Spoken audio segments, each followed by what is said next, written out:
Are you suffering from floppy antenna syndrome?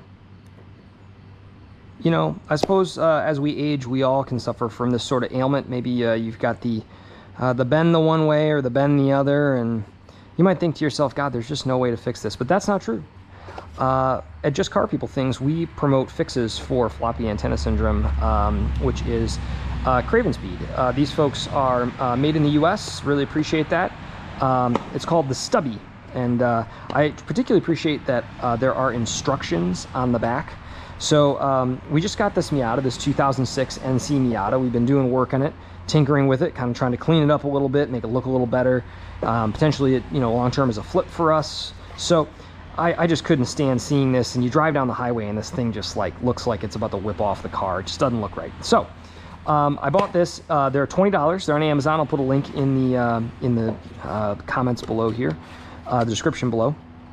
And let me tell you, it's funny, they say the instructions are on the back, and if you can't figure out the instructions for this, you're going to need some other... You shouldn't be driving a car, honestly. You really should give up driving and let other people who are doing that. Made in Portland, Oregon. You unscrew this guy. This guy just spins up, lefty-loosey. That would be counterclockwise for all of you. And then righty-tighty, clockwise. And you just screw that on, torque it down, and you now no longer have floppy antenna syndrome. This happens on these. They sit in the sun, and you can see they start to fail. So this is a sub $20, I think it was like 21 bucks with tax fix. You can save this. I don't know if I will or not. I don't think I'll ever care to. The performance on it is not that bad. I did try it a little bit. It seems like it works just as well as any other antenna, but that's fixed, which is great. I also spent about 20 bucks on another item from Craven Speed. These are like $25 or $30 from them. On a regular stock NC Miata, they have a bumper in the door, and this is really, really common. It sits right here in the bottom of the door, and basically what it does is it allows, you know, the car to kind of have a bumper with the door. And so when you shut the door, it rests against this, and this prevents, while you do have a door latch here, this combined with this metal U that's right over here, that sits in there, and it sort of secures the door in place, and it sort of keeps the chassis from flexing. Well, it turns out that this is really soft rubber to the point at which you can actually kind of bend it around with your hands, and there's good reason for that. I'm sure there's some NVH reasons for that, but if you're willing to have a little less flex and have your doors feel a lot more solid when they close, because this is a little bit bigger when you look at it dimensionally, it's a little larger. This is a great upgrade. It's two 10mm bolts. They actually have screw heads in them.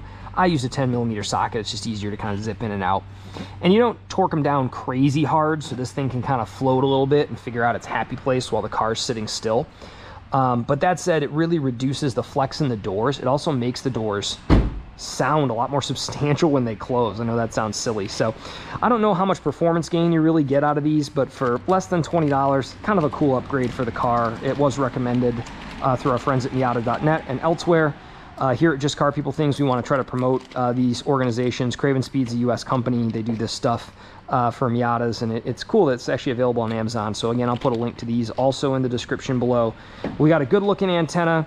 We got those installed. We're working through some water intrusion issues. I'm going to talk about that in another video.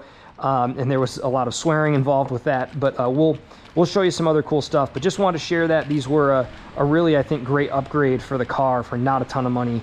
And if you've got any questions or have any comments, feel free to drop them in the chat. Hit that like and subscribe button. I wanted to film a quick short of just a few odds and ends of us tinkering on some things here in the garage, and this was a good one. So cheers, guys.